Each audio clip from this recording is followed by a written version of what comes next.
ጤና ይስጥልኝ ክቡራትና ክቡራን የዩቲዩብ ቻናል ቤተሰቦች፣ ሰበር መረጃዎች መውጣታቸውን ቀጥለዋል። አስቸኳይ ፈጣን ሰበር መረጃዎች ዩቲዩብ ላይ ሲጫኑ ቀድሞ ለእናንተ መልእክት እንዲደርሳችሁ እና ዜናዎችን በፍጥነት እንድትከታተሉ የዩቲዩብ ቻናሌን ሰብስክራይብ በማድረግ የደወል ምልክቷን መጫን አትዘንጉም። ወደ ሰበር መረጃዎች። ክርስቲያኖ ሮናልዶ እና የረጅም ጊዜ አጋሩ ጆርጂያና ሮድሪጌዝ ከ10 ዓመት የፍቅር ጉዞ በኋላ በይፋ በጋብቻ ተጣመሩ። ሮናልዶ የጋብቻ ቀለበታቸውን የሚያሳየው ምስል አጋርተዋል። ከ10 ዓመታት አብሮነት በኋላ አሁን በይፋ ባልና ሚስት ሆነዋል። ለአዲስ ወዳጆች መልካም ጋብቻ ዘመን እንመኝላቸዋለን። አብን ከሀገራዊ ምክክር ሊወጣ እንደሚችል አስጠነቀቀም።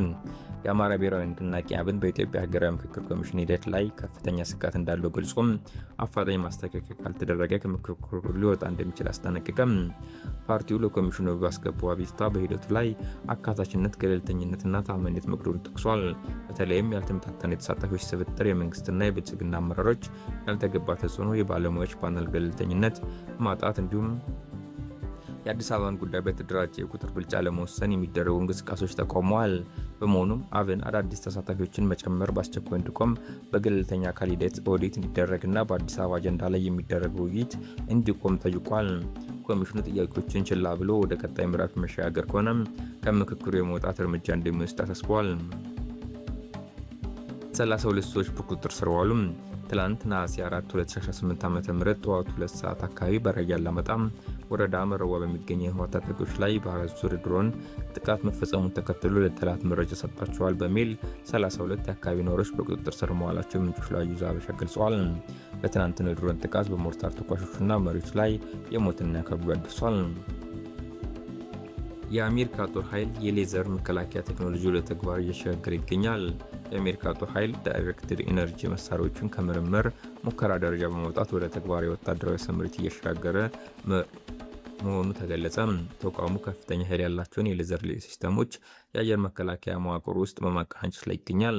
ከተለመዱት ውድ የአየር መከላከያ ሚሳይሎች በተለየ እነዚህ የሌዘር ሲስተሞች ለእያንዳንዱ ተኩስ የኤሌክትሪክ ኃይል ብቻ በመጠቀማቸው የጥቃት ወጪን እጅግ ዝቅተኛ እንደሚያደርጉት ተመልክቷል።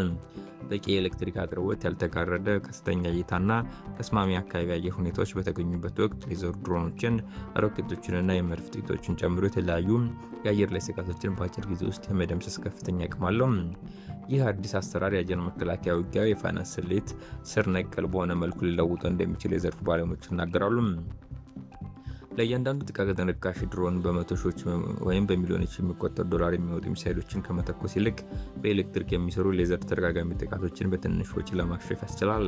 ሆኖም ግን የሌዘር ቴክኖሎጂ የሚሳይሎችን ቦታ ሙሉ በሙሉ ሊተካ እንደማይችል ተጠቅሷል። እንደ ዝናብ፣ ጉም፣ አቧራና የአካባቢ አየር መናወጥ ያሉ ተፈጥሮ መለዋወጦች እንዲሁም የርቀት መወሰን እና ጨረሩን ኢላማ ላይ ጠቅዞ ለማቆየት የሚያስፈልገው ጊዜ ሲስተሙ ሙሉ ውጤታማነት ሊገድቡት እንደሚችሉ ተመልክቷል። ታላቅ የጠፈር ክስተት በ24 ሰዓት ውስጥ 3 አስደናቂ የተፈጥሮ ሁኔታዎች ሊከሰቱ ነው። እንደ አውሮፓውያን አቆጣጠር በኦገስት 12 3 ዋና የሰማይ ላይ ኩነቶች በግምት በ24 ሰዓት ውስጥ ከአንድ በላይ ይከሰታሉ። የስነ ከዋክብት ተመራማሪዎችና የመላው ዓለም ተመልካቾችን ቀልብ የሳበ ብቅ ያለ የሰማይ ላይ ክስተት በ24 ሰዓት ውስጥ እንደሚከሰት ተገለጸ። በዚህም ዕለት 3 ታላላቅ የሰማይ ላይ ክስተቶች በአንድ ላይ ይገጥማሉ። የስድስቱ ፕላኔቶች በአንድ መስመር መሰለፍ ከማለዳው የፀሐይ መውጣት በፊት 6 ፕላኔቶች ሜርኩሪ፣ ማርስ፣ ጁፒተር፣ ሳተርን፣ ዩራኖስ እና ኔፕቱን በሰማይ ላይ በአንድ መስመር ተሰልፈው ይታያሉ።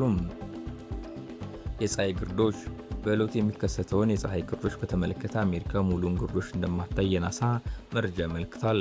የሙሉ ግርዶሽ መስመር የሚያልፈው በግሪንላንድ፣ አይስላንድ፣ ስፔን፣ ሰሜናዊ ሩሲያና በትንሹ የፖርቹጋል ክፍል ላይ ሲሆን በሰሜናዊ አሜሪካ የሚገኙ ነዋሪዎች ከፊል ግርዶሽ ብቻ እንደሚመለከቱ ተረጋግጧል።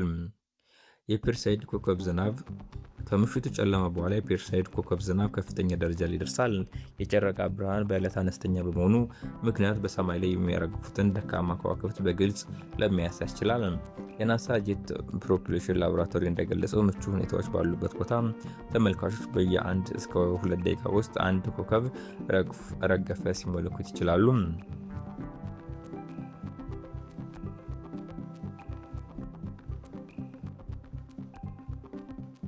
ሶስት አሰልጣኞች፣ 4 አትሌቶች አሜሪካ ፖርትላንድ ላይ ኮበለሉ። ቡድኑ በቺካጎ አድርጎ ወደ አዲስ አበባ ሲመለስ 7 የቡድን አባላት ከልዑካን ቡድኑ ጋር የሉም። የአሜሪካኗ ዩጂን ኦሬገን ለኢትዮጵያን ከፍተኛ ውጤት የሚመዘግብባት ከተማ ብቻ ሳትሆን በርካቶች የሚኮበሉላት ታሪካዊ ከተማ ሆና ተመዝግባለች። በአሜሪካ ኦሬገን ዩጂን ሲካሄድ የነበረው ከ20 ዓመት በታች አንደኛ የዓለም አትሌቲክስ ሻምፒዮን መጠናቀቁ ይታወሳል። ውድድሩ ስፍራ የተጓዘችው ሀገራችን ኢትዮጵያ በሻምፒዮኗ 2 ወርቅ፣ 3 ብርና 1 ነሐስ በድምሩ 6 ሜዳሊያ ማግኘቱ ይታወቃል። ከወደ ኦሬገን ከደቂቃዎች በፊት የደረሰን አስደንጋጭ ዜና ለሻምፒዮኑ ከተጓዙት የልዑካን ቡድን አባላት መካከል 7ቱ ፖርትላንድ ላይ በኮብላቸው ተረጋግጧል። የኢትዮጵያ አትሌቲክስ ልዑካን ቡድን በአሁኑ ሰዓት ከፖርትላንድ ተነስቶ ወደ ቺካጎ አየር ማረፊያ እየተጓዘ ሲሆን እነዚህ 7ቱ የቡድን አባላት ከልዑካን ቡድኑ ተለይቶ መቅረታቸውን ነው ሃትሪክ ስፖርት ኦፊሻል ያረጋግጠላቸው።